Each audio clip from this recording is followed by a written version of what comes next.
What's good, YouTube? It's your boy Juicy Jeff. Stay grateful and blessed. Always do your best to eliminate your stress. I'm back with another video, and we're gonna get it popping. Let me turn off the GoPro right now, man. This GoPro, what a great investment for the channel, guys. Such good quality videos on there. Anyway, guys, is it legal to sleep in your car? I don't think there's enough videos about it. I actually got to go down to Whole Foods right now, so we'll just talk about this and drive.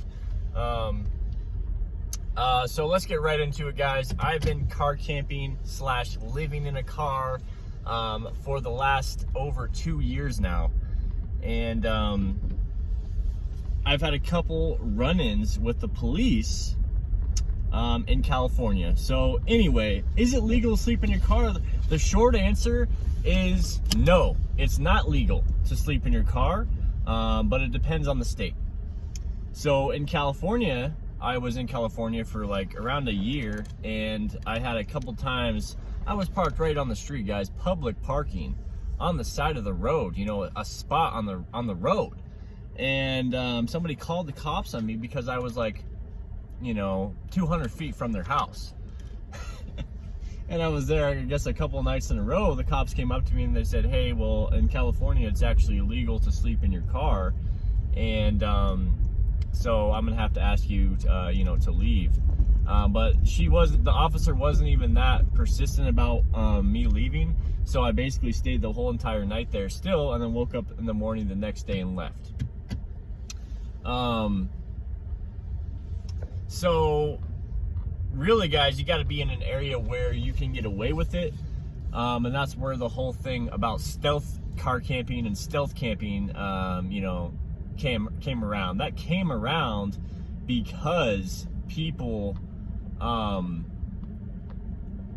needed to be stealth. They needed to hide what they were doing. Now, I don't recommend that everybody, you know, has to be stealth, because you don't. You know, I think you should be proud of living like this. You should be proud to live in a van, live in a car, and do it like that. There's no reason to hide anything. But if it works out for you, I think being stealth works out great. So you really got to decide what kind of life you want to live, or you can live. You know, if you can drive around and you work remote, then you can go from national forest to national forest and not have a problem. But oh man, I went the wrong way. I gotta turn around. But if you work in the same spot, like for my situation, I can go in the national forest, but I can only stay up to 14 days, but it's really close to my work in my city I live in, Sedona. So I'm a hybrid car and a hybrid nomad, where I can go car camp out in the national forest, but I can also stealth camp in town. And I do a lot of that. I can camp at the gas station. I can camp at apartment complex overflow parking, which I do usually.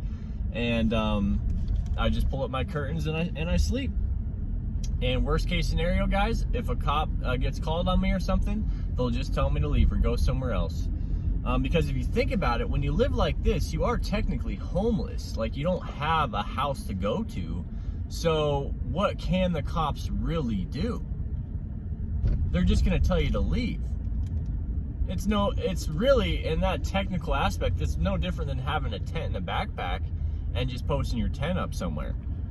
You know, the cops they're just going to tell you to go somewhere else. You can't just disappear. Just like all the homeless in LA, they're trying to make it disappear. It's not going to disappear. It's just going to be moved to a different block in the city.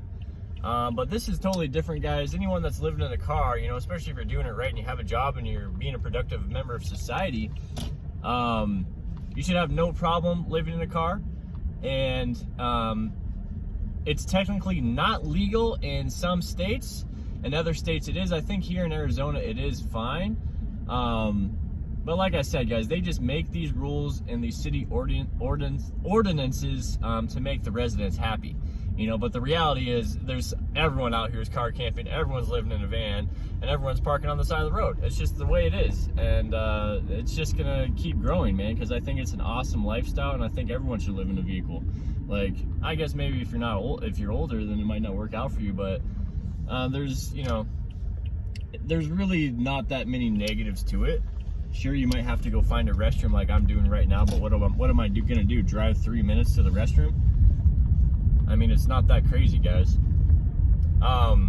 But yeah, it's definitely a question like when you get started into living in a car, when you're a newbie, when you're just starting out, you're really concerned because all your life you've never been told that you can actually, you know, camp out in your car and save money on rent, and you can, you know, go explore places if you want to. You can basically live on the road, and you don't need a full-size RV. You don't need a Class A. You don't need a Sprinter van. You know, you can just do it out of your car. And so when you find out about this, then you're like, damn, well, you know, maybe I could do that. And you definitely can. You just got to give it a couple nights, guys, test it out, see if you like it. And then, you know, when you're parking, you gotta have that you gotta have the spidey senses. You gotta be looking around. You gotta be saying, oh, is this a good neighborhood to camp in? Oh, could I camp here? And then, you know, you just gotta try it out.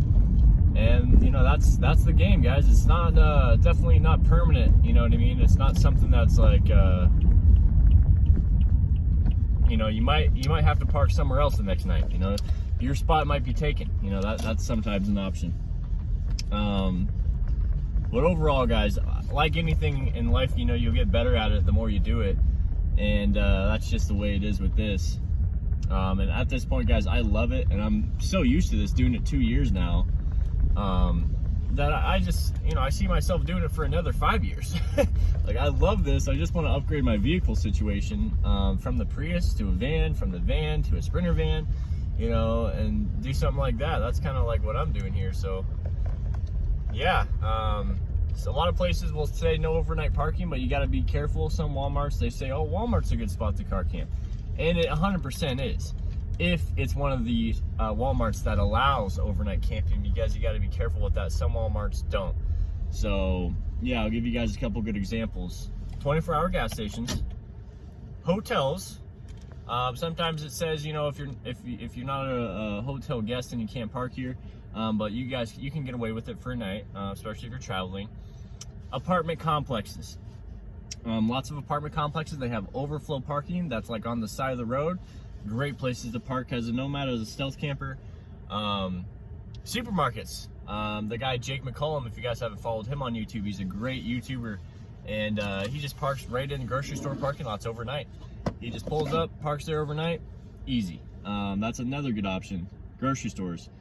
And then of course National Forest camping. You guys can camp in the National Forest, the BLM land, whatever they call it.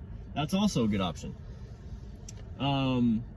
And what's crazy, you'll realize, guys, is at first you'll have a lot of fear, thinking people are out to get you. You know, someone's gonna come to your car and someone's gonna, you know, do something to you. And the reality is, guys, especially if you're in a decent area or just, you know, pretty much a lot of places, you're not gonna get hurt. No one's gonna come kill you. Like, it is a fear everyone has. Like, you're a little bit vulnerable, you know, sleeping in your car, but no one's out to get you, guys. A lot of people don't even have window covers. They just sleep seeing everything around them. I don't like that. I would rather have it where I can't see out and nobody can see in. They don't know what's going on. That, you add more privacy, way more privacy. Just as much privacy as a house. What's the difference between a house and a car? A house is just a bigger box for you to live in. So, yeah, it's got walls and windows. So does a car. Walls, windows, and the only thing separating you is that wall. Same with this. Same thing, guys. Does everyone in their house have bulletproof glass? Then you don't need bulletproof glass in a car either. So, come on. Yeah, is it legal? No, it's not legal, but it's fine. There's a lot of loopholes in society, guys, in life, and you just gotta grow up and admit that, you know, these rules were made to make some people happy, to make the government officials happy. But the reality is, a lot of these rules are more like guidelines than actual rules. And if you're homeless, and you don't have a place to go. So they're not gonna pay for your housing. You're gonna have to figure it out on your own. And I don't want housing, so I choose to live like this. And I love it. So if you guys like this video, you guys make sure you hit that like button. Make sure you guys follow and subscribe to the channel. I'm about to go into Whole Foods and use the public restroom, and walk around, and we go live on this channel Monday, Wednesday, Friday at 6 p.m. and Arizona time. I think I gotta figure out the time zone for Arizona. But anyway, guys, I'll catch you guys later. Peace.